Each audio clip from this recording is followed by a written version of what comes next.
Di gua yang gelap, suara tajam beliung menghantam batu bergema. Seorang pemuda berambut putih berhenti saat melihat tetesan biru bercahaya bocor dari celah di langit-langit. Matanya membelalak karena gembira. Dia akhirnya menemukan targetnya. Dia dengan hati-hati memposisikan botol untuk menangkap cairan yang jatuh, mengidentifikasi zat bercahaya itu sebagai tinta. Pemuda itu berterima kasih kepada kucing hitam kecil di bahunya, Nero. Mengakui penemuan itu hanya mungkin karena dia. Dia melihat ke arah cahaya di pintu keluar gua, berpikir bahwa jika dia membawa tinta ini kembali, Korps Perintis akhirnya mungkin menerimanya. Merasa lega, dia berjalan keluar dari gua dan berdiri di tanah tandus yang abu-abu, melihat ke arah metropolis bercahaya besar di kejauhan. Di dalam kota yang terang itu, kerumunan bersorak untuk kedatangan prajurit elit yang dikenal sebagai Kaloris yang berjalan dengan bangga dengan warna rambut yang cerah. Dua warga mengagumi para prajurit yang membahas bagaimana tim berhasil mengalahkan makhluk raksasa lainnya. Mereka tahu bahwa selama para pahlawan ini ada, kota yang bersinar akan tetap aman. Namun, adegan beralih ke distrik bayangan yang lebih gelap dan suram. Sederetan orang menunggu di luar gedung, tempat papan pengumuman, mengumumkan ujian masuk untuk inti perintis peringkat C, yang menyatakan bahwa siapapun yang memiliki warna dipersilakan. Tiba-tiba, pemuda berambut putih itu terlempar keluar dengan kasar, menabrak tanah. Dua penguji menatapnya. Seseorang berteriak bahwa tempat ini bukan untuk orang-orang seperti dia. Pemuda itu berdiri dengan frustrasi, memegang botol tinta biru. Dia menuntut untuk mengetahui masalahnya. Bersikeras tinta itu membuktikan kualifikasinya. Penguji menunjuk jari menuduh ke anak laki-laki itu dan mengeja kenyataan pahit. Dia ditolak karena dia tidak berwarna. Dia menjelaskan bahwa di dunia ini, peran diputuskan saat lahir dan mengejek anak laki-laki itu karena tidak mengetahui tempatnya. Penguji berambut merah melepaskan gelombang energi merah, menyebut pemuda itu tidak berwarna sialan. Protagonis berambut putih itu tersentak, mengerang kesakitan saat energi menyapu dirinya. Berdiri di puncak tangga, penguji menguliahi anak laki-laki yang berlutut tentang perintis. Dengan ekspresi arogan, dia menyatakan bahwa hanya orang-orang terpilih, seperti dirinya yang mampu menjadi salah satunya. Penguji menjelaskan bahwa tanah hitam di luar kota adalah tempat di mana yang lemah tidak dapat bertahan hidup, lanskap menakutkan yang ditelan oleh kegelapan, dan dipenuhi dengan binatang buas berbahaya yang dikenal sebagai makhluk. Dia memuliakan para perintis yang mempertaruhkan nyawa mereka untuk menjelajah, mengumpulkan sumber daya, dan melawan monster-monster ini untuk umat manusia mendapatkan gelar pahlawan. Kembali ke masa sekarang, penguji menatap dingin pada protagonis, menyatakan bahwa bagi orang yang tidak berwarna, mencapai hal-hal seperti itu adalah mustahil. Dia menghina anak laki-laki itu, menyuruhnya untuk mengetahui tempatnya dan tetap pada pekerjaan kasar. Dia mengeluarkan ancaman terakhir, memperingatkan anak laki-laki itu bahwa dia akan mati jika dia kembali, dan membanting pintu hingga tertutup. Ditinggal sendirian, protagonis menunduk saat suara lembut datang dari dadanya. Nero, kucing hitam, menjulurkan kepalanya keluar dari jaket anak laki-laki itu. Protagonis membelai kucing itu dengan lembut, mengatakan mereka bisa mencoba di tempat lain karena dia sudah terbiasa dengan penolakan semacam ini. Meskipun dipermalukan, dia memaksakan senyum bertekad dan berjanji kepada Nero dia akan menjadi koloris terhebat yang pernah ada. Dia dengan cepat menyelipkan kucing itu kembali ke dalam pakaiannya, khawatir seseorang mungkin melihatnya. Protagonis berjalan melalui jalan-jalan industri, bertanya-tanya kemana harus pergi selanjutnya. Saat dia berjalan dengan sedih, dia berharap untuk menemukan tempat yang akan menerima mereka, tidak menyadari dia sedang diawasi dari atas oleh seorang pria dengan rambut hijau. Kemudian, protagonis berdiri di sebuah plaza yang ramai, memeriksa buku catatannya. Dia dengan kasar mencoret lokasi lain di buku yang penuh dengan nama yang dicoret, menyadari dia telah ditolak di mana-mana. Dia menghela nafas, kelelahan dan dikalahkan. Pasrah, dia mendekati sebuah bangunan dengan tanda yang bertuliskan Bengkel Mari, menggumamkan bahwa itu tidak bisa dihindari. Dia membuka pintu dan memanggil pemiliknya. Di dalam, seorang gadis berambut putih dan kacamata mendorong kacamatanya ke atas dan menyambutnya kembali dengan senyum ceria. Mari memperhatikan ekspresi suram protagonis dan menebak dia gagal ujian lain.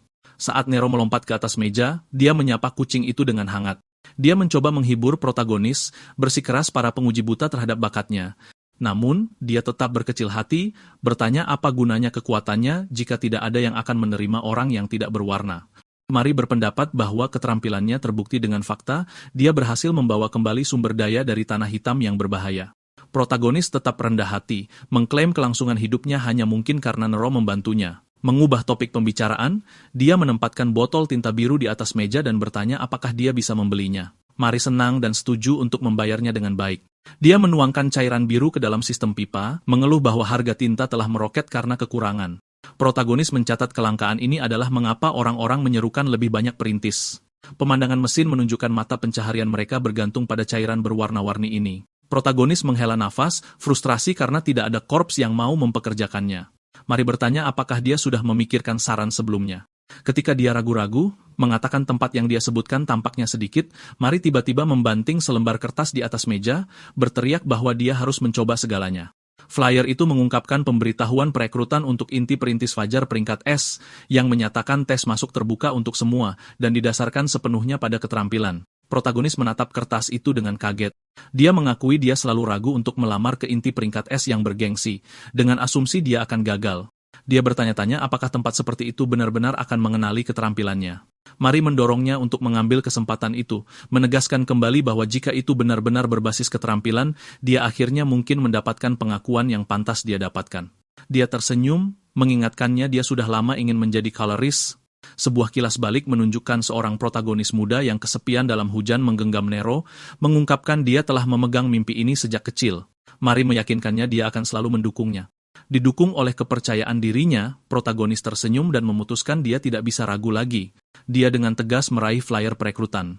Dengan tekad yang diperbarui, dia melambaikan tangan selamat tinggal kepada Mari dan meninggalkan bengkel.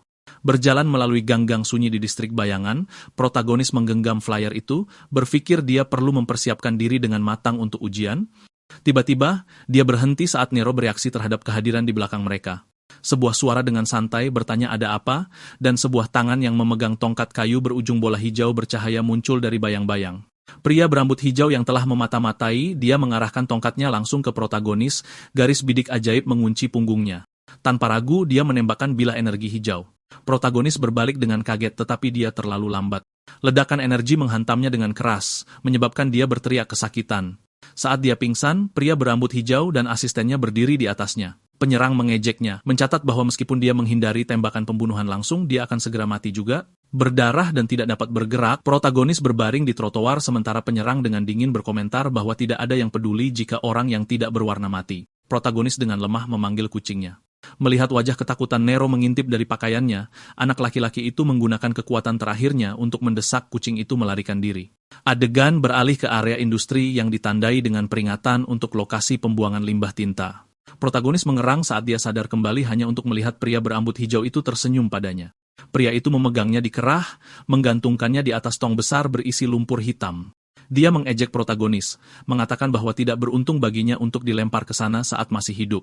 Penyerang menjelaskan bahwa lubang itu berisi limbah tinta, campuran mematikan yang melarutkan apapun yang disentuhnya, memastikan tidak ada tubuh yang tersisa. Ketakutan, protagonis berjuang dan menuntut untuk tahu siapa pria ini dan mengapa dia diserang. Pria berambut hijau itu mengungkapkan bahwa dia dan rekannya terkejut sebelumnya ketika memata-matai dia. Sebuah kilas balik menunjukkan bahwa saat menonton, mereka tidak tertarik pada anak itu, tetapi pada makhluk yang bersembunyi di jaketnya. Pria itu menjelaskan bahwa makhluk dengan kecerdasan untuk mengikuti manusia adalah penemuan yang luar biasa. Dia menyebut Nero sebagai barang langka sejati saat dia mempererat cengkramannya di tenggorokan protagonis. Di belakangnya, asistennya memegang sangkar kecil. Di dalam, Nero duduk terperangkap dan menangis sementara protagonis menyaksikan dengan ngeri, menyadari rekannya telah ditangkap. Putus asa, protagonis meraih kerah pria berambut hijau itu, berteriak padanya untuk melepaskan kucing itu. Penyerang tidak terkesan, mengejek kemarahan anak itu sebagai hal yang menyedihkan. Matanya bersinar dengan keserakahan, dia menjelaskan bahwa makhluk itu terlalu berharga untuk pemilik tanpa warna dan akan dijual dengan sejumlah besar uang di pasar gelap. Dia dengan mudah mengalahkan anak itu, mencekiknya dan mengangkatnya ke udara, mencibir bahwa hewan peliharaan itu terlalu bagus untuknya. Saat dia tergantung tak berdaya, protagonis memarahi dirinya sendiri karena ceroboh di distrik Bayangan. Dia merenungkan masa lalunya yang sepi, berpikir bahwa meskipun dia selalu menanggung diskriminasi, dia benar-benar menolak untuk kehilangan Nero, satu-satunya keluarganya, karena hal seperti ini. Dengan ledakan amarah, dia memperingatkan pria itu untuk tidak main-main dengannya dan mempererat cengkeramannya di lengan penyerang. Pria berambut hijau itu berhenti, memperhatikan sesuatu yang aneh. Ekspresinya berubah dari kesombongan menjadi keterkejutan saat energi berderak di sekitar wajahnya. Aura hijau berputar mengalir dari penyerang ke tangan protagonis, dan pria itu berteriak panik, merasakan sesuatu yang dipaksa keluar dari tubuhnya. Ketakutan oleh sensasi yang tidak diketahui ini, pria itu dengan kasar melepaskan anak itu, melemparkannya ke belakang ke dalam tong berisi limbah tinta beracun. Penyerang menganggap pertemuan itu sebagai buang-buang waktu, sementara Nero menangis putus asa dari kandangnya. Para penjahat menyatakan mereka sekarang kaya dan menuju ke pasar gelap, mengabaikan air mata kucing itu. Jauh di bawah cairan hitam, protagonis menyaksikan cahaya memudar, mendengar tangisan Nero semakin jauh. Dia mencoba berenang, tetapi tubuhnya lumpuh. Saat ingatan melintas di depan matanya, dia bertanya-tanya apakah ceritanya akan berakhir di lubang gelap ini. Namun, sebuah visi tentang dirinya yang lebih muda memeluk kucing itu muncul. Dia menyadari dia tidak bisa menyerah karena dia masih memiliki janji untuk ditepati. Jauh di dalam kehampaan, sebuah suara misterius bertanya kepada protagonis yang tidak sadar mengapa dia tidak melakukan apa-apa. Bingung, protagonis meminta suara itu untuk mengidentifikasi dirinya. Teks besar melintas di depannya, memerintahkannya untuk menerimanya. Aliran pikiran menghujani, mendesaknya untuk menyelamatkan Nero dan menerima warna aslinya. Wajah protagonis menjadi kabur oleh bayangan saat suara itu menuntut dia mengambil kembali kekuatannya. Sebuah tangan terulur dari pusaran cairan hitam yang berputar. Protagonis berdiri tak bergerak saat sulur kegelapan menghilang di atasnya. Dia melihat ke bawah ke tangannya, sekarang diselimuti energi hitam, bingung bahwa dia berada di dalam tinta. Ingatannya terfragmentasi, tetapi dia mengesampingkan pikiran-pikiran itu untuk fokus pada apa yang penting. Sekarang siluet bayangan dengan mata putih bercahaya, dia mempertanyakan apa yang telah terjadi padanya. Suara merintih pelan memotong kesunyian, menarik perhatian entitas itu. Dia mendongak untuk melihat dua sosok kabur berdiri tinggi di atas, memegang sangkar kecil. Di dalam, Nero berteriak. Pemandangan teman-temannya mengembalikan protagonis ke dunia nyata, dan dia menegaskan dia harus menyelamatkan Nero.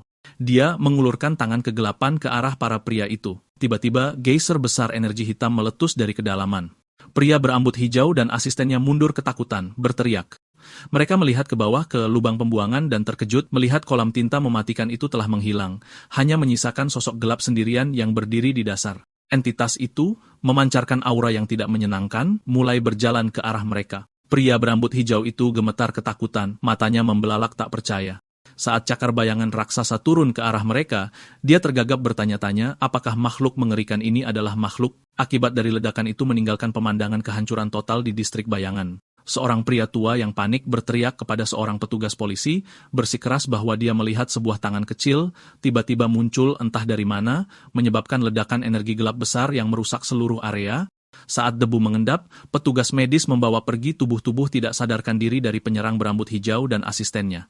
Sekelompok pendatang baru mengamati para korban. Seorang pria dengan rambut merah dan seorang wanita dengan rambut biru melihat ke bawah ke arah para pria yang terluka, mencatat bahwa para pelopor peringkat B ini telah benar-benar kehilangan warna mereka. Wanita berambut biru itu bingung, tidak dapat memahami apa yang bisa menguras warna seseorang, tetapi rekannya menyarankan mereka untuk fokus pada misi mereka. Pria berambut merah menyatakan mereka datang karena laporan tentang makhluk besar yang muncul di dalam kota. Petugas polisi di tempat kejadian terkejut menyadari bahwa dia sedang berbicara dengan seorang kaloris peringkat tinggi. Dia dengan gugup bertanya mengapa individu elit seperti itu berada di distrik bayangan, dan wanita berambut biru dengan sopan menjelaskan bahwa mereka ada di sana untuk menyelidiki. Pria berambut merah meminta untuk diperlihatkan lokasi dampak, dan petugas yang ketakutan itu memimpin. Kedua penyelidik itu berdiri di depan kawah besar. Pria berambut merah memeriksa puing-puing dan memperhatikan noda gelap sementara rekannya menegaskan ada jejak makhluk.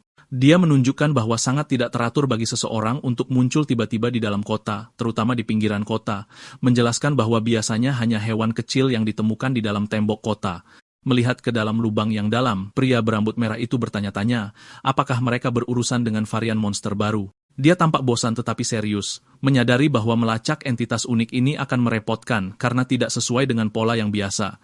Adegan beralih ke lanskap terpencil, di mana puing-puing ditumpuk tinggi. Dalam kegelapan, seekor kucing berteriak. Kaye, berbaring dalam bayang-bayang, mengerang kesakitan. Dia merasakan lidah kasar dan bangun untuk menemukan Nero menjilati rambutnya. Diliputi kelegaan, K segera menarik Nero ke dalam pelukan erat, sangat gembira bahwa kucing itu aman. Namun, rasa sakit fisik menghantamnya, dan dia meringis. Kay duduk dengan bingung dan mencoba untuk mengumpulkan apa yang terjadi. Dia ingat bajingan yang menyerangnya dan melemparkannya ke dalam tong, mengingat jatuh ke dalam cairan hitam beracun dan tenggelam. Matanya membelalak kaget saat dia memproses kelangsungan hidupnya. Dia mengangkat tangannya dengan tidak percaya, bertanya-tanya apakah hal yang mustahil telah terjadi. Dia menyentuh kepalanya dan merasakan sesuatu yang berbeda. Rambutnya, yang dulunya putih, sekarang berwarna hitam pekat. Kaye menggenggam rambut hitam barunya, menatap ke depan dengan kebingungan total, tidak dapat memahami bagaimana dia masih hidup, atau mengapa penampilannya telah berubah secara drastis. Berdiri dalam kegelapan pekat, Kaye melihat sekeliling bertanya-tanya mengapa dia tidak bisa melihat apa-apa. Dia berteriak putus asa ke temannya meminta Nero untuk membantu. Sebagai tanggapan, kucing hitam itu melompat ke udara dan berputar cepat memancarkan cahaya putih, menyilaukan yang menerangi area tersebut. Cahaya tiba-tiba mengungkapkan pemandangan yang mengerikan. Mereka berada di gua yang dalam dikelilingi oleh kawanan makhluk mengerikan yang gelap. Case menatap dengan kaget, tergagap saat dia mencoba memproses di mana mereka berada. Dia menyadari dengan ngeri bahwa mereka berada di tanah hitam, tanah terlantar yang jauh di luar kota. Dia ingat daerah ini, hutan hitam, sangat mematikan sehingga hanya pelopor peringkat B yang diizinkan masuk. Menyadari monster-monster itu berkerumun ke arah mereka, Kay panik. Dia berteriak agar Nero mengikuti dan segera melarikan diri. Kucing bercahaya itu terbang di sampingnya, menerangi jalan saat Kay berlari untuk hidupnya. Dia nyaris menghindari bayangan besar seperti ular, menyatakan bahwa situasinya sangat berbahaya. Meskipun berbahaya, Kay berterima kasih kepada Nero atas cahayanya saat mereka berlomba melalui hutan gelap. Mereka berebut tebing berbatu untuk melarikan diri dari binatang buas yang mengejar mereka, dan Kay mengikuti cahaya Nero saat mereka melompat turun ke jurang vertikal yang dalam untuk menjauhkan diri dari gerombolan itu. Saat dia berlari, ekspresi Kay berubah dari ketakutan menjadi kebingungan saat dia memperhatikan sesuatu yang aneh tentang kondisi fisiknya. Dia melihat dadanya tempat energi gelap memancar dan menyadari tubuhnya terasa luar biasa. Dia mencatat dengan heran bahwa bahkan setelah berlari begitu lama, dia tidak lelah sama sekali. Dia melompati jurang lebar dengan sangat mudah, menyadari dia bergerak lebih cepat dan dengan lebih banyak kelincahan dari sebelumnya. Dia mendarat dengan mantap, terpana oleh kesadaran bahwa tubuhnya dipenuhi dengan energi misterius yang baru. Nero merasakan bahaya terlebih dahulu, telinganya terangkat saat dia melihat ancaman mendekat. Makhluk bayangan seperti serigala ganas menerkam K, membuatnya lengah. Kay menyadari terlambat bahwa sikap defensifnya lemah dan dia tidak bisa memblokir serangan itu. Yakin dia akan mati, dia memejamkan mata dan bersiap untuk gigitan itu. Gigi monster itu menempel erat di lengan K, tetapi alih-alih merobek kulit, suara retakan keras bergema. Gigi binatang itu hancur total saat benturan, membuat makhluk itu bingung. K membuka matanya, terpana mendapati dirinya masih hidup. Serigala bayangan, sekarang ompong dan ketakutan, merengek dan mundur ke dalam semak-semak. K memeriksa lengannya dan menyadari dia benar-benar baik-baik saja, tanpa goresan. Dia melihat tangannya dengan tidak percaya, berpikir pukulan seperti itu seharusnya berakibat fatal. Matanya membelalak saat dia akhirnya mengerti bahwa daya tahan ini adalah kekuatan warna yang selama ini dia cari. Tiba-tiba, getaran berat mengguncang tanah, menarik perhatian Kay dan Nero. Siluet besar mulai bangkit dari kegelapan, menjulang di atas mereka. Monster raksasa bermata satu memanjat punggungan, bersinar dengan energi yang mengancam. Kay menatap dengan ngeri, mengidentifikasi binatang itu sebagai Cyclops. Saat monster itu mengangkat lengan besar untuk menghancurkannya, Kay bertanya-tanya mengapa predator yang biasanya hidup jauh di dalam hutan hitam ini sejauh ini. Cyclops membanting tinjunya ke tanah dengan kekuatan ledakan, menyebabkan Nero menjerit saat puing-puing beterbangan kemana-mana. Kay selamat dari benturan yang duduk di tengah reruntuhan. Dia mengakui pukulan itu berat, tetapi seringai percaya diri menyebar di wajahnya saat dia menyadari dia benar-benar memiliki kesempatan untuk menang. Kenangan masa lalunya, menjadi anak yang kesepian, menghadapi penolakan, dan dipukuli melintas di benaknya. Dia mengakui bahwa dia akhirnya mendapatkan kekuatan yang selalu dia dambakan dan memutuskan segalanya akan berbeda sekarang. Energi berderak di sekitar lengannya saat dia mengepalkan tinjunya, memutuskan bahwa dia tidak perlu melarikan diri lagi. K berdiri teguh, mengepalkan tinjunya saat dia memutuskan dia selesai berlari. Kenangan perjuangan masa lalunya membanjiri benaknya. Dia fokus pada sensasi kuat yang aneh yang muncul dari dalam, dan tiba-tiba tubuhnya dilalap bayangan. Dia berubah menjadi makhluk energi gelap murni dengan mata putih bercahaya. Cyclops meraung marah dan mengulurkan tangannya yang besar untuk menghancurkan sosok kecil itu. Namun Kay meluncurkan dirinya dari tanah dengan kekuatan ledakan. Terbang di udara, dia bersiap untuk menyerang. Dia memberikan pukulan dahsyat yang benar-benar menghancurkan monster raksasa itu menjadi berkeping-keping. Kekuatan pukulan itu menciptakan gelombang kejut besar yang menerjang lanskap, membersihkan jalan melalui pepohonan. Kay melayang di udara dikelilingi oleh puing-puing musuhnya. Dia tetap dalam keadaan transformasinya untuk sesaat, tetapi kemudian matanya membelalak saat dia melihat sesuatu berubah. Energi gelap tiba-tiba menghilang, dan dia mendapati dirinya melayang tinggi di atas lanskap subur di bawah matahari yang cerah. Dia melihat ke bawah dengan kagum pada hutan yang hidup dan air terjun di bawahnya, kagum dengan warna-warna cerah alam di sekitarnya. Sama cepatnya dengan kedatangannya, kekuatan itu menghilang dan rambutnya kembali menjadi putih. Dia melihat ke bawah dengan bingung. Panik muncul saat dia menyadari gravitasi mengambil alih dan dia tidak berdaya di udara. Berteriak ketakutan, dia jatuh dengan cepat ke arah pepohonan dan menabrak hutan di bawah. Kay menyeret dirinya keluar dari puing-puing akibat kejatuhannya, sementara Nero melayang di atas, tampak khawatir. Kay jatuh berlutut, terengah-engah saat energi gelap yang menyelimutinya mulai menguap seperti asap. Dia menyadari dengan ngeri bahwa warnanya memudar dengan cepat. Panik muncul saat Kay memahami kelemahan dari kemampuan barunya. Dia menyadari bahwa semakin dia menggunakan kekuatan yang hebat ini, semakin cepat itu mengalir dari tubuhnya, dan pada tingkat ini, dia akan ditinggalkan tanpa daya. Tiba-tiba, dunia di sekitarnya menjadi gelap gulita, dan suara misterius bergema di benaknya, menanyainya apa yang dia tunggu. Suara itu memerintahkannya untuk bertindak, menunjukkan bahwa mangsanya tergeletak tepat di depannya, dan mendesaknya untuk memakannya dengan cepat. Kaye melihat ke bawah pada sisa-sisa Cyclops yang baru saja dia kalahkan. Suara itu memanipulasinya, menanyakan apakah dia ingin hidup dan menginstruksikannya untuk hanya mengulurkan tangannya. Kelelahan dan berkeringat, Kaye berjuang untuk tetap sadar. Dia tampak putus asa saat suara itu terus menuntut dia menggunakan tangannya. Matanya bersinar samar saat dia berjuang untuk bertahan hidup. Dengan gemetar, dia mematuhi perintah naluriah dan mengulurkan tangannya ke arah sisa-sisa monster itu. K meletakkan tangannya dengan kuat di bangkai Cyclops. Segera, teknik gelap aktif dan dia mulai menyerap energi bayangan yang tersisa di tubuh monster itu. Nero menyaksikan dengan mata terkejut lebar saat pemiliknya melakukan aksi yang mengerikan ini.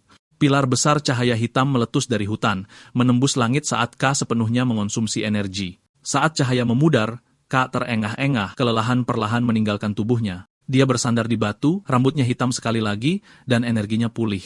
Dia menatap langit, menghela napas lega, menyadari bahwa dia akan selamat.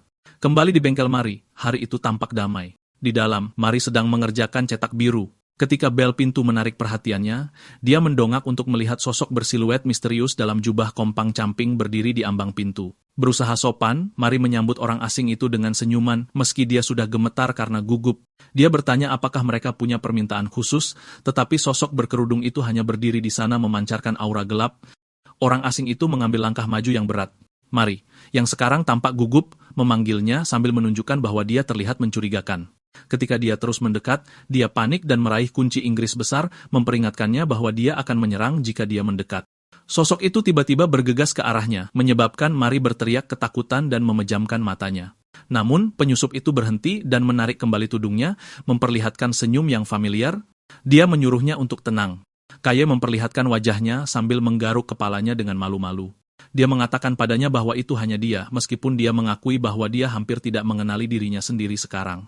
Mari menjatuhkan posisi defensifnya, matanya terbelalak karena terkejut. Dia tergagap, tidak dapat memproses perubahan drastis pada fitur wajahnya. Suaranya bergema di luar saat dia berteriak tak percaya, menuntut untuk mengetahui apa yang terjadi pada penampilannya. Mari gemetar, memegangi pipa logam, karena takut saat dia menghadapi sosok berkerudung itu. Tiba-tiba, ketakutannya berubah menjadi amarah yang meledak-ledak. Dia mengeluarkan palu dan kunci Inggris, berteriak bahwa dia tidak akan memaafkan para bajingan yang menyakitinya. Dia mengayunkan alat-alat itu dengan liar, berteriak bahwa mereka pantas kepalanya dihancurkan, sementara Kai dengan panik mencoba menenangkannya, meyakinkannya bahwa dia baik-baik saja. Menyadari bahwa itu benar-benar dia, Mari meletakkan kunci Inggris itu, mengakui bahwa dia terbawa suasana karena dia ketakutan setelah kehilangan kontak dengannya. Ekspresinya melembut menjadi senyum lega, dan dia memberitahu Kaye bahwa dia senang dia selamat. Kaye meminta maaf karena membuatnya khawatir. Dalam hati, Kaye merenungkan absurditas situasinya, berpikir bahwa selamat dari jatuh ke tinta beracun dan mendapatkan warna adalah hal yang tidak dapat dipercaya. Dia menyuarakan kekhawatiran kepada Mari, mencatat bahwa warna barunya adalah hitam, yang diasosiasikan dengan monster, dan bertanya-tanya apakah orang akan memandangnya dengan buruk. Namun, dia dengan cepat mengesampingkan kekhawatiran itu, memutuskan bahwa yang penting adalah dia akhirnya memiliki kesempatan untuk menjadi seorang koloris.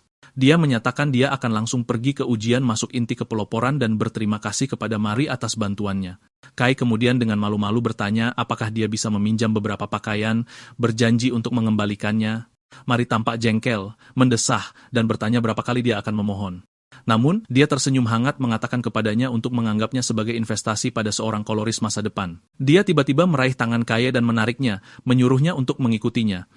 Kaye tampak terkejut saat dia dengan riang mengumumkan bahwa dia memiliki barang-barang yang sempurna untuknya. Adegan beralih ke kerumunan besar calon pelopor yang menaiki tangga sebuah bangunan seperti koliseum yang besar. Di dalam, ratusan peserta berkumpul di lantai, yang ditandai dengan platform persegi putih besar yang sedang mempersiapkan ujian. Di antara kerumunan, sekelompok 3 pria mengobrol dengan gugup. Seorang pria dengan rambut biru dan angka 183 di dadanya mencoba menenangkan temannya yang cemas. Teman dengan rambut kemerahan-merahan menyatakan ketidakpercayaannya bahwa mereka telah sampai sejauh ini, bersiap untuk mengikuti tes untuk korps kepeloporan Dawn yang bergengsi.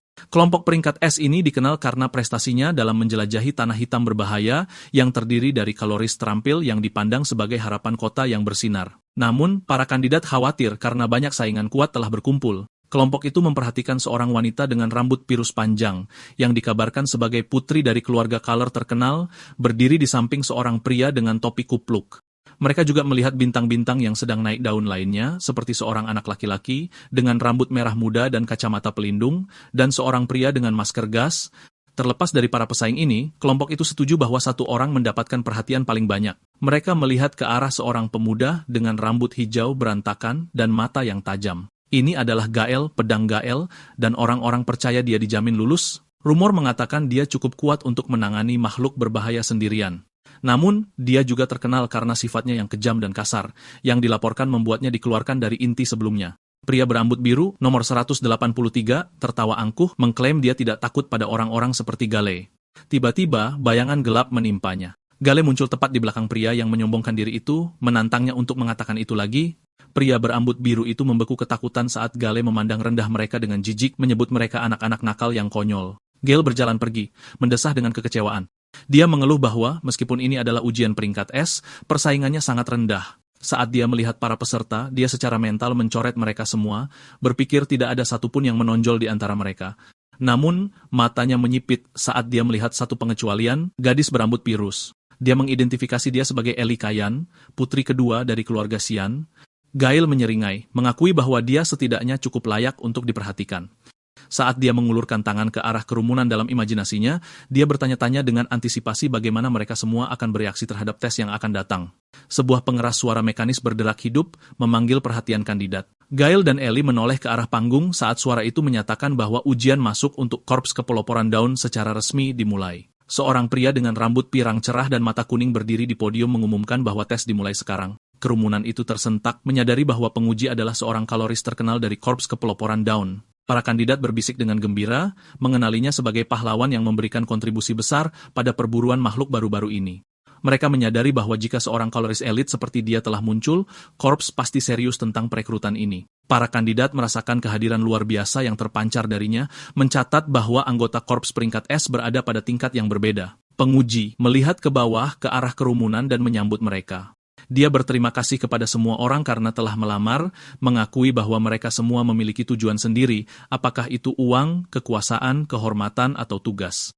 Namun, dia menyatakan dengan dingin bahwa tidak ada satupun dari alasan itu yang benar-benar penting. Matanya bersinar, penguji menjelaskan bahwa pada akhirnya, hanya keterampilan yang memungkinkan seseorang untuk mencapai apapun. Dia menyatakan bahwa mereka mencari kandidat yang sangat kuat, yang mampu menjelajah ke tanah hitam untuk merebut kembali wilayah manusia. Dia menyuruh mereka untuk melihat sekeliling, menyatakan bahwa orang-orang biasa-biasa saja tidak dibutuhkan dan bahwa mereka akan segera memulai. Dia menunjuk ke platform persegi di tanah, mengumumkan tes pertama adalah turnamen. Dia menjelaskan bahwa kemampuan tempur adalah keterampilan terpenting bagi seorang pelopor, karena dunia di luar kota adalah tempat brutal di mana hanya yang terkuat yang bertahan hidup. Dia mengepalkan tinjunya dan memerintahkan para kandidat untuk membuktikan kemampuan mereka. Dia menjelaskan bahwa mereka yang lulus babak pertama akan ditentukan oleh hasil turnamen dan menginstruksikan mereka untuk naik ke panggung ketika nomor mereka dipanggil. Penguji memanggil nomor 126 dan nomor 286. Gail, nomor 126, melangkah maju dengan ekspresi serius. Kerumunan itu bergumam, menyebut Gale seorang kelas berat dan menyatakan kasihan kepada siapapun yang harus melawannya sepagi ini. Gale, bagaimanapun, mengeluarkan senyum jahat, berpikir dia beruntung bisa bersenang-senang sejak awal karena dia sekarat karena bosan. Matanya menyipit dengan kegembiraan predator saat dia bertanya-tanya bagaimana dia harus bermain dengan lawannya. Gale memperhatikan seseorang mendekati panggung, bertanya-tanya ada apa dengan pria menyeramkan yang berjalan ke arahnya. Berdiri di seberang Gale adalah sosok yang benar-benar tersembunyi dalam jubah kompang camping yang mengenakan label nomor 286. Gale menganalisisnya, berpikir sikap sosok berkerudung itu terlihat canggung dan lemah. Gale menggenggam gagang senjatanya, memutuskan berbicara tidak penting lagi. Dia menghunus pedangnya dengan suara tajam, menyatakan dia lelah untuk diam, melepaskan kekuatannya. Dia mengayunkan pedangnya, menciptakan garis-garis energi angin hijau yang besar, memutuskan untuk tidak menahan diri. Para penonton menyaksikan dengan kagum, mengenali teknik khas sebagai pedang Gael. Saat pedang hijau bercahaya muncul di udara di sekelilingnya, kerumunan memujinya sebagai seorang jenius karena menangani ilmu pedang tingkat lanjut seperti itu di usianya. Gael menatap lawannya dengan intens, menantang sosok berkerudung itu untuk mencoba dan memblokir serangannya. Dengan ledakan kecepatan, Gale menghentakkan tanah untuk mengumpulkan momentum, mengancam akan mencabik-cabik lawannya jika dia gagal mempertahankan diri. Dia menyerang dengan kekuatan luar biasa, mengelilingi dirinya dalam pusaran energi. Sosok berkerudung itu berdiri diam dan sunyi sepenuhnya, tidak bergerak menghadapi serangan yang mendekat. Saat Gale turun dari udara, mengayunkan pedangnya ke bawah dengan teriakan, sosok berkerudung itu hanya melangkah masuk dan memberikan pukulan kiri yang menghancurkan ke wajah Gale. Dampaknya begitu kuat, sehingga Gale terlempar ke belakang melintasi arena. Para kandidat arogan dari sebelumnya berteriak ketakutan melihat pemandangan yang luar biasa itu. Gale menabrak dinding arena dengan keras, menciptakan sarang laba-laba retakan yang besar. Dia merosot ke depan, tidak sadarkan diri, dan dikalahkan dalam satu pukulan, membuat orang banyak bertanya-tanya bagaimana hal seperti itu bahkan mungkin terjadi. Sosok berkerudung itu, yang sekarang terungkap sebagai Kaye, menggosok pergelangan tangannya dan melihat ke bawah, mengakui bahwa gerakan tiba-tiba itu mengejutkannya juga. Kerudungnya telah jatuh ke belakang, memperlihatkan rambut hitamnya yang berantakan. Dia merenungkan percepatan dan kekacauan mendadak saat itu. Tiba-tiba, seorang penonton menunjuk dengan jari gemetar ke Kaye, berteriak tak percaya. Dia tidak menunjuk pada kemenangan, tetapi pada warna energi Kai, hitam. Penguji pirang itu menyaksikan dengan ekspresi serius, mencatat dalam hati bahwa hitam adalah warna yang sama yang dimiliki oleh makhluk. Bahkan Elysian tampak terpana, bertanya-tanya apakah mungkin bagi manusia untuk memiliki warna itu. Kai berdiri sendirian di tengah arena, tidak menyadari beratnya situasi. Yang lain bertanya apakah kekuatan untuk mengalahkan pedang Gael dalam satu pukulan berasal dari energi hitam misterius ini. Kai melihat sekeliling dengan gugup ke kerumunan yang terkejut, bingung dengan reaksi mereka, dan dengan polos bertanya-tanya apakah dia telah melakukan kesalahan. Turnamen berlanjut dengan pertarungan yang intens. Dalam satu pertandingan, seorang kandidat yang ketakutan meluncurkan batu-batu tajam, tetapi Kai menyerang maju dengan mudah menghindarinya. Dia menutup jarak seketika dan memberikan pukulan keras, mengirim pengguna sihir terbang. Penyiar menyatakan dia sebagai pemenang. Rentetan kemenangan Kaye berlanjut saat ia mendominasi, membanting lawannya dengan keras, dan menjatuhkan yang ketiga. Jauh di atas, penguji pirang itu menyaksikan dengan minat, menyatakan bahwa Kaye adalah pelamar yang menonjol. Dia dengan gembira mencatat bahwa Kaye adalah pemegang warna hitam pertama, dan bersikeras mereka harus merekrutnya segera sebelum rumor menyebar. Tiba-tiba, langkah kaki berat mendekat, dan sebuah suara dengan santai berkomentar bahwa itu tampak seperti hari yang berat. Penguji pirang itu berbalik dengan terkejut melihat pria berambut merah dan wanita berambut biru dari lokasi ledakan. Penguji bertanya mengapa pemimpin tim Red ada di sini, tetapi pria itu melambaikan tangannya, mengklaim mereka hanya lewat. Mereka secara singkat membahas penyelidikan terhadap insiden makhluk besar itu. Pemimpin merah itu menghela nafas, mengakui tidak ada kemajuan. Dia kemudian bertanya apakah ada kandidat yang layak. Penguji menyebutkan wanita muda dari keluarga Tai'an dan kandidat yang sangat unik. Tiba-tiba, mata pemimpin merah itu melebar saat dia merasakan sesuatu. Dia melihat ke arena dan melihat Kai, segera memperhatikan energi hitam itu. Saat penguji memuji Kai, pemimpin merah itu menatap bocah itu dalam diam. Wanita berambut biru itu berbisik kepada pemimpinnya, bertanya apakah anak itu terhubung dengan penyelidikan mereka. Pemimpin merah mengonfirmasi bahwa kemungkinan itu adalah dia. Alam hati, pemimpin merah menyimpulkan bahwa warna baru yang muncul tepat setelah insiden di distrik bayangan terlalu besar untuk diabaikan. Dia memutuskan untuk mengawasi Kai dengan cermat untuk saat ini. Tanpa sadar dia sedang diamati, Kai melihat tinjunya yang terkepal, berasap dengan energi gelap. Dia sangat senang dengan kekuatannya yang luar biasa, menyadari bahwa menjadi seorang pionir akhirnya mungkin. Namun, dia mengingat dampak fisik yang ditimbulkan oleh transformasi itu, dan memperingatkan dirinya sendiri untuk berhati-hati. Dia tahu bahwa jika dia terlalu sering menggunakan kekuatan ini dan kehilangan warnanya di tengah pertarungan, dia akan tidak berdaya.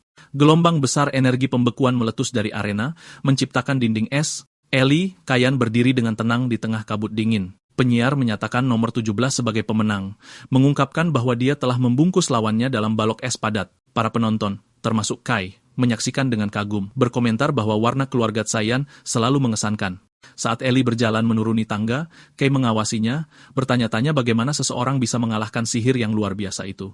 Tiba-tiba, Ellie berhenti saat dia melewati Kai, menatap langsung ke arahnya dengan tatapan tajam dan ingin tahu. Mata birunya menyipit curiga saat dia memeriksanya. Tanpa sepatah kata pun, dia berbalik dan terus berjalan, meninggalkan Kai dalam kebingungan. Penyiar mengatakan ujian pertama telah selesai. Penguji pirang berdiri di podium dan berterima kasih kepada semua orang atas kerja keras mereka. Dia menjelaskan bahwa karena mereka tertinggal dari jadwal, mereka akan langsung pindah ke tes berikutnya. Dia menginstruksikan para kandidat yang gagal untuk pergi, dan mereka berjalan pergi dengan sedih. Penguji pirang mulai mengumumkan tes berikutnya, tetapi diinterupsi oleh sebuah tangan di bahunya. Pria berambut merah itu melangkah maju dengan senyum percaya diri, mengambil alih. Dia melihat ke arah para kandidat yang selamat dan menyatakan bahwa ujian kedua akan dipimpin secara pribadi olehnya. Para kandidat mendongak kaget, menyadari siapa yang berdiri di hadapan mereka, Kaloris Red. Dia adalah salah satu kaloris terkuat di kota yang bersinar, terkenal karena merebut kembali tanah hitam. Namun, para kandidat ketakutan mengingat rumor bahwa kekuatan destruktifnya begitu kuat sehingga bahkan sekutu ragu untuk bekerja dengannya, dan bahwa ketika dia bertanggung jawab atas ujian, tidak ada yang pernah lulus. Penguji pirang itu memandang dengan khawatir ke arah Kaloris Red, bertanya apakah dia yakin, memperingatkan bahwa kapten akan memarahinya karena mengubah format ujian. Red menertawakannya dengan menyatakan bahwa dia dimarahi setiap hari. Dia mengumumkan bahwa ujiannya sederhana dan menyuruh orang banyak untuk bertahan saat tubuhnya meletus dalam nyala api yang besar. Gelombang api raksasa melonjak ke arah para pelamar yang ketakutan, membentuk penghalang berbentuk bola individu di sekitar setiap orang, menjebak mereka. Para kandidat panik saat mereka diselimuti panas yang hebat. Red menjelaskan bahwa dia telah menciptakan kembali lingkungan wilayah tertentu, mencatat bahwa itu akan menjadi sangat panas. Dia menggambarkan bahwa tanah hitam penuh dengan lingkungan ekstrem di mana manusia hampir tidak dapat bertahan hidup. Dia meremehkan tes saat ini, mengklaim panas ini tidak lebih dari kompor hangat. Dengan ekspresi serius, Red menegaskan kembali bahwa jika mereka bertahan, mereka lulus. Namun, matanya menyipit dingin saat dia menambahkan bahwa siapapun yang tidak dapat menahan panas ini tidak pernah memiliki kualifikasi untuk menjadi seorang pionir. Di dalam bola api, para kandidat menderita. Seorang pria menyadari bahwa dia tidak dapat menggaruk penghalang sementara yang lain menjerit kesakitan. Mereka bertanya-tanya dengan ngeri tempat neraka seperti apa tanah hitam itu jika ini dianggap ringan. Menonton dari samping, penguji pirang mencatat bahwa meskipun ada rumor, keterampilan Red belum tumpul. Dia kagum pada kendali Red yang luar biasa, mengamati bagaimana dia langsung melindungi begitu banyak orang. Dia mengakui bahwa kekuatan ini adalah apa yang diharapkan dari seseorang di puncak. Tiba-tiba, suara retakan keras membelah udara. Red dan asistennya menoleh saat salah satu penghalang api berubah menjadi biru dan retak. Gelombang energi es yang besar meledak keluar, menghancurkan bola api. Di tengah pecahan es yang berjatuhan, Elikian berdiri tegak setelah berhasil membebaskan diri. Red menatapnya, mengakui bahwa ini cukup bagus. Dia merenungkan bahwa meskipun kekuatan keluarga Kian adalah penangkal alami api, kekuatannya sendiri biasanya cukup kuat untuk mengalahkan keuntungan itu. Menatap wanita muda itu, Red menyimpulkan bahwa dia mungkin benar-benar pantas disebut seorang anak ajaib sejati. Red bertanya-tanya tentang kandidat lain yang mereka minati. Di dalam bola apinya, Kai tampak berdiri diam. Red mengamatinya, mencatat bahwa tidak seperti gadis itu, anak laki-laki ini tidak menerobos. Dia mengakui dia tidak berharap banyak darinya. Namun, di dalam penghalang, Kai panik, berteriak dalam hati bahwa dia dalam masalah besar. Dia menyadari dia menggunakan terlalu banyak warnanya selama pertarungan dengan pedang Gael. Dia melihat tangannya dengan ngeri, memperhatikan energi hitamnya bocor dan terkuras lebih cepat dalam panas. Kaye membayangkan masa depan yang menakutkan di mana kekuatannya habis. Dia tahu, jika dia terungkap tidak berwarna, dia kemungkinan akan dijadikan percobaan. Putus asa, dia dengan panik mencari solusi, bertanya-tanya apakah dia bisa menyerap sesuatu untuk mengisi kembali energinya. Dia menatap dinding api yang menyala-nyala. Sebuah kesadaran menghantamnya. Karena penghalang terbuat dari kemampuan warna, dia bertanya-tanya apakah dia bisa menyerapnya. Dia melihat tangannya, mengakui dia tidak tahu batas kekuatan penyerapannya. Memutuskan dia tidak punya waktu untuk berpikir, dia memutuskan untuk mencari tahu. Dia mengulurkan tangan dan menyentuh dinding api yang berputar-putar. Segera, reaksi keras terjadi dan Kai terkejut bahwa penyerapan langsung berhasil. Penghalang api mulai melengkung dan berputar, menarik perhatian kandidat terdekat. Pusaran energi hitam besar meletus dari Kai, menyedot api merah ke tangannya. Dari podium, Red dan penguji pirang menatap ke bawah, tercengang dan tidak dapat memahami apa yang mereka lihat. Red berkeringat gugup, memaksakan senyum saat dia berkomentar mereka telah menemukan orang gila sungguhan. Di arena, Ka berdiri di tengah energi yang menghilang, tampak sangat kuat dengan aura merah dan hitam berputar di sekitar tangannya. Seluruh arena jatuh ke dalam keheningan yang berat. Namun, secara internal, Kay panik lagi. Dia memaksakan senyum berpikir ini seharusnya tidak terjadi. Dia menyadari dengan menyesal bahwa dia secara tidak sengaja terlalu menonjol. Eli Kayan berdiri membeku, mempertanyakan apakah dia berhalusinasi saat dia menatap pemuda yang diselimuti energi gelap. Dia melihat Kai dan bertanya-tanya apakah hitam bahkan merupakan warna yang dapat dimiliki manusia, menyadari ini adalah sesuatu yang belum pernah terjadi sebelumnya. Rasa cemas menyelimutinya saat dia mengawasinya, ingatan tentang tekanan untuk menjadi yang terbaik melintas di benaknya. Dia terpaksa mengakui bahwa Kai sangat kuat. Dia menyadari bahwa bahkan dengan kekuatan penuhnya, dia tidak dapat menjamin kemenangan. Saat Kai berjalan pergi, Ellie berpikir bahwa ada sesuatu tentangnya yang tidak dapat dijelaskan hanya dengan kekuatan saja. Bertanya pada dirinya sendiri apa sebenarnya dia dengan cepat menggelengkan kepalanya, mencoba menepis pikiran-pikiran yang mengganggu itu. Kaloris Red mendekati Kai dan dengan santai melingkarkan lengannya di bahunya, mengatakan kepadanya bahwa lain kali tidak akan seperti ini. Red tersenyum, berkomentar bahwa kemampuan hitam untuk menyedot semuanya sangat liar, dan dia tidak dapat menahan rasa ingin tahunya. Dia membimbing Kai pergi, menyarankan mereka melakukan percakapan pribadi untuk melindungi privasi Kai sambil memuaskan pertanyaannya sendiri. Kai, berkeringat gugup, bertanya tentang status ujian. Red meyakinkannya bahwa dengan tingkat kekuatan seperti itu, dia jelas lulus. Kai tercengang, menyadari bahwa menarik begitu banyak perhatian berhasil menguntungkannya. Dia diliputi emosi, berpikir dia akhirnya mencapai mimpinya untuk menjadi seorang pelopor. Tiba-tiba, penguji pirang itu berteriak pada Red karena bertindak sendiri. Red menertawakannya, meminta rekannya untuk mengabaikannya hanya sekali ini. Penguji menghela nafas dan mengumumkan bahwa meskipun ada gangguan, ujian akan dilanjutkan. Dia menjelaskan bahwa nomor 17 Ellie telah lulus karena dia memecahkan penghalang, tetapi kandidat lain akan menjalani tes tambahan. Ellie mengabaikan pengumuman itu, pandangannya terpaku pada terowongan gelap tempat Red memimpin Kai pergi. Adegan beralih ke latar industri. Red berdiri di luar mobil bersama Kai sementara penyelidik berambut biru duduk di kursi pengemudi. Red menyuruhnya menunggu. Kai melihat sekelilingnya, dan ekspresinya berubah menjadi keterkejutan murni. Dia menatap lanskap reruntuhan dan kehancuran yang besar, menyadari dengan ngeri bahwa Red telah membawanya kembali ke lokasi yang tepat di mana dia jatuh ke limbah tinta. Kaloris Red melihat reruntuhan yang hancur, berkomentar bahwa itu adalah tempat yang jelek. Dia menjelaskan bahwa sebuah insiden besar terjadi di sini yang menyebabkan Kai membeku. Red menceritakan bahwa untuk pertama kalinya dalam sejarah, dua pelopor ditemukan benar-benar terkuras dan tidak berwarna. Dia menambahkan bahwa saksi mata melihat makhluk besar di lokasi tersebut. Red berbalik tajam ke arah Kai, menunjukkan waktu yang mencurigakan. Dia mencatat bahwa tak lama setelah makhluk itu muncul, Kai muncul sebagai orang pertama yang memiliki warna hitam, menyebutnya sebagai kebetulan. Matanya bersinar, Red menganalisis kekuatan Kai, menggambarkannya sebagai kemampuan yang menyerap warna lain. Kai berkeringat gugup saat Red menatapnya, menyatakan ini adalah kemampuan yang benar-benar asing. Secara internal, Kai panik, menyadari Red mencurigai koneksi sejak awal. Dia dengan panik bertanya-tanya apakah dia bisa lari, tetapi melihat aura pria yang luar biasa, dia menyadari tidak mungkin untuk melarikan diri dari seorang pahlawan. Tiba-tiba, Red tertawa, memecah ketegangan. Dia melambaikan tangannya, mengakui dia hanya menguji Kai, tetapi mengeluh reaksi jujur. Kai menghilangkan kesenangan darinya. Kai menatapnya dengan bingung. Red menjelaskan bahwa meskipun pekerjaan resminya adalah menyelidiki insiden tersebut, dia secara pribadi lebih tertarik pada kemampuan unik Kai. Red menjelaskan bahwa kekuatan warna biasanya tidak dapat bercampur sama sekali. Namun, dia mengamati bahwa kemampuan Kai tampaknya mengabaikan aturan itu. Dia mengingat ujian kedua, menunjukkan bahwa K jelas tidak dapat mengendalikan kekuatannya saat itu. Kai tergagap mencoba menjelaskan, tetapi Red memotongnya. Tubuh Kaloris mulai bersinar dengan energi merah dan dia menyatakan bahwa mereka perlu menjalankan tes. Kai menatapnya dengan bingung. Red mengulurkan tangannya, menjelaskan bahwa dia perlu memahami bagaimana kemampuan itu bekerja. Dia tersenyum percaya diri, menantang K untuk mencoba menyerap energinya sekarang. K panik dan mencoba menolak, memperingatkan Red bahwa itu terlalu berbahaya. Red hanya tertawa, mengatakan pada pemula itu terlalu dini untuk mengkhawatirkan seseorang selevel dirinya. Kai terdiam, tampak tegang dan gugup saat Red menyuruhnya berhenti bicara dan mencobanya. Hitam melambangkan tanah hitam, kekuatan jahat yang melahap segalanya. Red berpikir bahwa membiarkan kemampuan berbahaya seperti itu tidak terkendali, tidak dapat diterima karena dapat mengguncang fondasi kota yang bersinar. Sebuah rahasia gelap terlintas di benaknya. Orang-orang belum mengetahuinya, tetapi makhluk humanoid itu ada. Dia diam-diam memperingatkan Kai bahwa jika dia menghadapi mereka atau lebih buruk menjadi salah satunya, Kaloris mungkin harus melenyapkannya.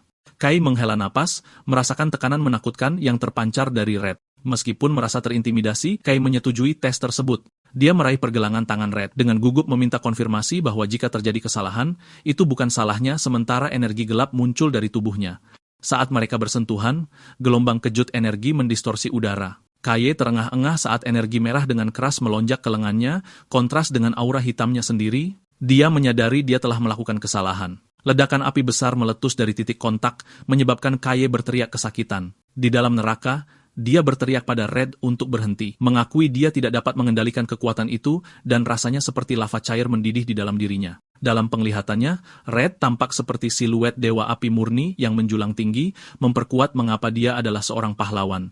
Red berdiri dengan tenang di dalam api, mengamati. Dia mencatat bahwa energi hitam K menyedot kekuatannya tanpa henti, bertindak seolah-olah kelaparan. Dia menyadari bahwa karena kekuatan K belum matang, individu yang kuat dapat menahan penyerapan, tetapi kemampuan ini akan langsung berakibat fatal bagi kebanyakan orang biasa. Saat api berputar, mata Red menyipit dengan rasa ingin tahu yang lebih dalam. Dia berpikir apa yang mereka lihat selama ujian bukanlah sepenuhnya kemampuan itu. Dia memutuskan dia ingin tahu tidak hanya bagaimana K menyerap warna, tetapi bagaimana warna-warna yang diserap itu digunakan. Situasi meningkat ketika energi antara keduanya bereaksi dengan keras. Red memperhatikan saat energi hitam dari lengan Kai mulai melengkung dan melonjak bercampur dengan aura merah. Tiba-tiba, ledakan besar energi merah dan hitam meledak keluar. Red terdorong mundur oleh ledakan itu. Dia menatap dengan kaget pada sosok yang muncul dari asap. Kaye telah berubah sebagian. Sisi kanan tubuhnya sekarang terbungkus dalam baju besi iblis bergerigi dari energi merah dan hitam yang membeku. Red menggertakkan gigi, menyadari bentuk ini sangat familiar. Saat dia melihat tangan bercakar mengerikan dan mata yang bersinar, Red mengakui pada dirinya sendiri bahwa dia akan percaya dia sedang melihat makhluk. Kemiripan itu mengkonfirmasi kecurigaannya, dan dia menyadari dengan pasti bahwa Kaye berada di balik insiden di mana para pelopor lain kehilangan warna mereka. Kaye berjuang untuk mempertahankan kesadaran. Red memutuskan bahwa prioritasnya adalah keselamatan dan memutuskan untuk memadamkan api sebelum Kaye mengamuk. Dia memanggil bola api, bersiap untuk menaklukkan Kaye dengan paksa. Namun, Kaye mengeluarkan geraman rendah yang menyebabkan Red berhenti sejenak karena anak laki-laki itu tampaknya melawan sesuatu yang lain. Adegan beralih ke perspektif internal Kaye, ruang hitam pekat yang dipenuhi dengan teks merah yang menuntut. Suara-suara kekuatan berteriak padanya, menuntut warna yang kuat, dan mendesaknya untuk membawa lebih banyak. Kaye terengah-engah di dunia nyata, tertekan oleh suara-suara mengganggu ini. Suara-suara itu terus menggoda dia, mengatakan padanya adalah sia-sia untuk menahan diri, dan mendesaknya untuk mengambilnya. Kaye berteriak dalam hati pada suara-suara itu untuk diam dan tetap diam. Dengan tekad yang kuat, mata K yang terlihat bersinar merah. Dia menolak godaan itu, memerintahkan kekuatan itu untuk diam dan tetap hancur saat dia mengerahkan keinginannya atas energi kacau itu. Gelombang kejut meledak keluar saat dia dengan paksa memampatkan energi itu kembali. Baju besi bergerigi menghilang, meninggalkan Red dengan ekspresi terkejut yang tulus. K terengah-engah karena kelelahan. Red menatapnya, terkesan dan terpana, bertanya apakah pemula itu benar-benar berhasil menekan kekuatan luar biasa itu sendiri. K terengah-engah, jantungnya berdebar kencang. Dia berpikir gila bahwa dia selamat dan dengan panik bertanya-tanya mengapa dia mengamuk.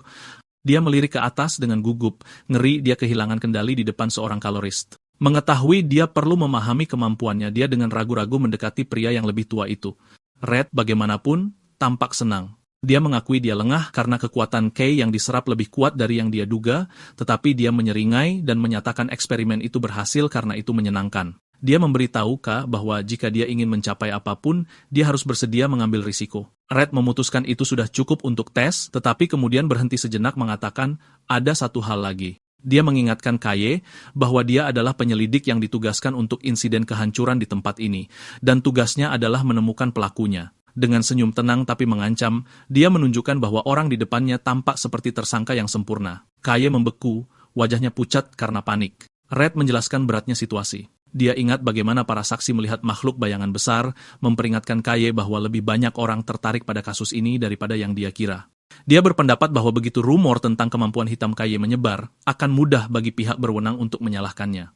Dia menunjuk ke distrik industri yang hancur, mencatat kerugiannya akan menelan biaya ratusan juta. Dia menambahkan bahwa jika kepemimpinan kota memutuskan Kai terlalu berbahaya, dia bisa diusir atau diubah menjadi tikus lab. Kai menggertakkan giginya karena frustrasi, menyadari dia terjebak. Dia tahu tidak ada cara untuk membuktikan bahwa dia tidak bersalah. Tiba-tiba, Red menawarkan garis hidup. Dia menyarankan bahwa jika Kai setuju untuk berada di bawah komandonya, dia mungkin bisa melakukan sesuatu. Tanpa ragu sedetik pun, Kai membungkuk pada sudut 90 derajat, dengan keras berteriak bahwa dia menyerahkan dirinya dalam perawatan Red. Red menyuruhnya untuk mendengarkan seluruh kondisinya terlebih dahulu. Dia mengklarifikasi dia tidak akan memperbaiki semuanya secara gratis. Sebagai gantinya, Kai harus mengabulkan beberapa permintaannya. Dia bertanya apakah Kai pikir dia bisa menangani itu. Kai memaksakan senyum putus asa yang gemetar. Dalam hati, dia berteriak bahwa apapun lebih baik daripada berutang jutaan atau menjadi eksperimen sains. Dia dengan keras setuju, berjanji untuk melakukan apapun yang dibutuhkan Red. Di tanah terlantar yang sunyi, seekor makhluk kecil gemetar ketakutan beberapa saat sebelum roda besar menghantam, nyaris mengenainya saat kendaraan berat menderu melewatinya. Sebuah truk pengangkut lapis baja besar melaju melalui medan terjal berkabut di Blacklands. Di dalam, Kay melihat keluar jendela, berpikir ini adalah pertama kalinya dia bepergian sejauh ini, dan bertanya-tanya apakah ini adalah langkah nyata pertamanya sebagai seorang pionir. Tiba-tiba, lamunannya terganggu oleh Gale, pria berambut hijau yang menatapnya, memanggilnya si rambut hitam. Gale dengan kasar menyuruh Kay untuk tidak mengganggu dan menyuruhnya diam, padahal Kay belum mengatakan sepatah kata pun. Kay menatapnya dengan ekspresi bingung. Kay duduk dengan canggung di ruang transportasi. Dia pikir memulai sebagai pelopor secara langsung adalah yang dia inginkan, tetapi suasananya tegang. Dia melirik Gale yang marah dan Elysian yang diam, bertanya-tanya, apakah berada di tim yang sama adalah langkah yang tepat. Sebuah kilas balik mengungkapkan percakapan dari hari sebelumnya. Red bertanya kepada Kay yang terkejut, apakah dia siap untuk bergabung dengan penjelajahan, menjelaskan dia membutuhkan dia untuk pergi ke tempat tertentu di daerah yang belum dipetakan. Melihat ekspresi gugup Kay, Red tertawa dan menyuruhnya untuk tidak khawatir. Red menunjukkan peta kepada Kay, meyakinkannya bahwa dia tidak akan sendirian. Dia menjelaskan bahwa rekrutan baru yang lulus ujian juga akan dikerahkan ke daerah itu, dan peta jalan resmi akan segera diumumkan. Kay hanya perlu berada di lokasi tepat waktu. Kembali ke masa sekarang, Kay melihat rekan satu timnya, mencatat mereka sudah berada di truk. Terungkap bahwa karena gangguan Red membahayakan ujian sebelumnya, para peserta diberi kesempatan lain. Banyak individu yang terampil, termasuk Gale, lulus tes tambahan yang ketat. Sementara itu, Elysian, pemula peringkat teratas, bergabung dengan tim Red atas permintaan khususnya sendiri. Gale menatap Kay dengan kebencian yang kuat, tidak dapat percaya dia dipermalukan oleh orang bodoh. Dia berpikir kembali ke pertarungan mereka, yakin dia hanya kalah karena dia lengah sesaat dan bersumpah itu tidak akan terjadi lagi. Dia mengancam Kay, memperingatkannya untuk bersiap setelah penjelajahan berakhir. Dia bergumam bahwa jika Rafian tidak berada di belakangnya, Kay sudah mati. Elysian menyela, dengan dingin menyuruh Gale untuk berhenti berbicara, mengejeknya bahwa dia mungkin akan jatuh dalam satu pukulan lagi. Gale menoleh padanya dengan marah, bertanya apa yang baru saja dia katakan. Ellie meremehkannya, menyatakan bahwa Gale bukan tandingan Kay.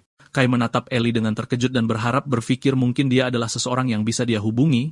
Namun, Ellie mengalihkan pandangan dinginnya ke Kay, membingungkannya dengan menyebutkan perjanjian masa lalu yang seharusnya mereka buat. Dia memelototinya, menyatakan bahwa pecundang harus tetap diam dan mengikuti perintah, membuat Kay bingung. Kay berdiri dengan canggung di antara kedua pelopor yang bermusuhan itu, merasakan tekanan. Dia menghela nafas, menyadari dinamika tim akan sulit dikelola. Adegan beralih saat kendaraan pengangkut bergerak melintasi perairan gelap gurun menuju fasilitas yang jauh. Kendaraan tiba di dermaga bongkar muat yang ramai dengan pekerja yang memindahkan persediaan. Kelompok itu turun, Kay, Ellie, Gale, dan rekrutan lainnya berjalan keluar ke pangkalan depan untuk Korps Perintis Fajar. Kay kagum dengan tingkat aktivitas yang tinggi, mencatat pasokan luar biasa Korps peringkat S, sesuatu yang tidak dia sadari ketika dia menjelajah ke Blacklands sendirian. Tiba-tiba, sebuah jari menyodok pipi Kay, membuatnya terkejut. Dia berbalik dan melihat Mari yang tersenyum, yang dengan riang menjelaskan bahwa karena ini adalah misi pertamanya, dia harus ikut untuk mendukungnya. Mari membuka jaketnya, memperlihatkan Nero ikut serta. Kay memegang kucing hitam itu, berterima kasih kepada Mari karena telah merawatnya. Dia tersenyum hangat, mengatakan Nero adalah keluarga. Dia menjelaskan dia mendapat kesempatan bagus untuk bergabung dengan tim penjelajah sebagai staf pendukung, menyatakan keahliannya berguna di sini. Sebuah pengeras suara mengumumkan bahwa ini adalah waktu berkumpul. Kerumunan pelopor berdiri di gurun abu-abu saat pengumuman berlanjut bahwa mereka akan segera memasuki tanah hitam. Kay menyerahkan Nero kepada Mari, menyuruhnya untuk merawatnya. Mari memperingatkannya untuk tidak melakukan sesuatu yang berbahaya, dan dia tersenyum, mengatakan padanya dia akan menemuinya nanti. Mari memeluk Nero, tetapi kucing itu tiba-tiba melompat dari pelukannya, membuatnya terkejut. Dia meneriakkan nama Nero saat kucing itu berlari ke arah Kay dan tenggelam ke dalam bayangan di tanah. Mata Mari membelalak kaget melihat gerakan yang tidak wajar ini. Dia tergagap, mencoba memanggil Kay, bingung. Kelompok tiba di pintu masuk gua gelap yang dibentengi. Di depan, seorang wanita dengan rambut oranye cerah dan mantel putih berteriak agar semua orang bersiap mengumumkan bahwa rekrutan baru akan memasuki Blacklands. Dia berteriak bahwa keselamatan adalah prioritas utama. Dia memperingatkan bahwa pengintaian telah melaporkan makhluk berbahaya tak dikenal di area 21, zona yang sangat berbahaya tempat mayat makhluk peringkat A ditemukan. Tiba-tiba, seorang pelopor laki-laki berlari ke wanita berambut, oranye itu memanggilnya Oransia. Dia dengan gugup melaporkan bahwa pemimpin tim merah telah membawa rekrutan baru, tetapi mereka telah meninggalkan formasi mereka tanpa izin. Mata Orancia membelalak kaget dan dia bertanya apakah itu benar. Utusan itu membenarkannya, dan Arancia menghela nafas bahwa orang itu membuat masalah lagi. Kelompok itu diam-diam memasuki ngarai gelap menjauh dari pasukan utama. Coloris Red mengulurkan tangannya ke dalam bayangan memimpin jalan. Pasukan kecil yang terdiri dari Kai, Gail, Ellie, dan Red berpisah dari formasi. Kay dengan gugup bertanya kepada pemimpin tim apakah ini tidak apa-apa, menunjukkan bahwa tim utama menuju ke arah yang berbeda. Red menegaskan bahwa tujuan mereka berbeda. Kai melihat kembali ke Gail dan Ellie, khawatir karena pasukan itu semua rekrutan baru. Gail tiba-tiba membentak, menuntut untuk mengetahui mengapa dia dan Ellie harus mengikuti, berteriak bahwa dia mendengar Red hanya bermaksud untuk membawa Kai, dan dia merasa terhina. Red tersenyum, aura merahnya berkobar. Dia menjelaskan bahwa bimbingan pribadinya bukanlah sesuatu yang bisa diterima begitu saja oleh siapapun, jadi tidak adil jika hanya Kai yang mendapat manfaat. Dia meyakinkan Gale yang marah bahwa meskipun dia tidak akan menyuapi mereka, dia juga tidak akan membiarkan mereka terluka parah. Dia mengakhiri percakapan, memerintahkan mereka untuk keluar. Mata Kai membelalak saat mereka bertemu musuh. Jauh di dalam gua, kelompok itu dikelilingi oleh makhluk bayangan. Sementara Red memegang lentera, Kai, Gail, dan Ellie terlibat dalam huru-hara yang kacau. Seekor binatang buas seperti serigala besar menerjang keluar dari kegelapan. Elysian bereaksi seketika, pedang energi birunya menembus tubuh makhluk itu.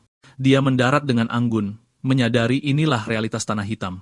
Dikelilingi oleh mata yang bersinar, dia mencatat lingkungan yang menyesakkan dan gelombang monster yang konstan, mengakui itu berbeda dari pelatihan. Dia mencengkeram pedangnya, bertekad untuk mengatur kekuatannya dengan hati-hati. Ellie melirik ke bahunya, berpikir dia perlu bergerak lebih efisien. Dia melihat ke arah Kai dan berkata pada dirinya sendiri bahwa dia tidak ingin tertinggal di belakangnya. Sementara itu, Kai mencengkeram makhluk bayangan di leher dan menghancurkannya secara brutal dengan tangan kosong. Elikayan menatap Kai dengan sangat terkejut. Dia bertanya mengapa dia tidak menggunakan dropper. Kai ragu-ragu, mengingat ujian masuk, dan mengakui bahwa dia tidak memilikinya. Dia menjelaskan itu terlalu mahal dan dia merasa baik-baik saja bertarung tanpa itu, membuat Ellie menatap tak percaya. Gale tercengang, berteriak tidak masuk akal bagi seorang perintis untuk tidak pernah menggunakannya. Dropper adalah alat penting bagi para perintis yang digunakan untuk memasukkan energi warna ke dalam senjata untuk melawan makhluk. Untuk berburu monster-monster ini dengan benar, seseorang harus mewarnai mereka menggunakan dropper. Kelompok itu melihat Kai, berdiri di atas musuh yang kalah, dan mereka mempertanyakan bagaimana dia berhasil mengalahkan mereka dengan tangan kosong tanpa alat penting itu. Tangan Gale gemetar saat dia menggenggam senjatanya sendiri, menyadari celah dalam kemampuan mereka. Dia mengingat penghinaan ujian, menyadari dia bahkan tidak bisa menggores seseorang yang tidak menggunakan dropper. Gale menggertakkan giginya karena frustrasi. Dia melotot ke punggung Kai, bersumpah pada dirinya sendiri bahwa dia akan menghancurkan Kai dengan tangannya sendiri suatu hari nanti.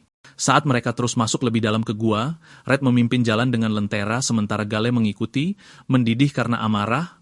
Red melirik kembali ke pasukannya dengan seringai, berpikir tidak buruk melihat dua genius termotivasi oleh seorang pemula. Dia tersenyum, percaya hal-hal hanya akan menjadi lebih menarik. Dia dengan riang mendesak kelompok itu untuk memberikan sedikit lebih banyak upaya, memberitahu mereka bahwa mereka hampir sampai, dan menyarankan mereka untuk menyelesaikan dengan cepat agar bisa berpesta.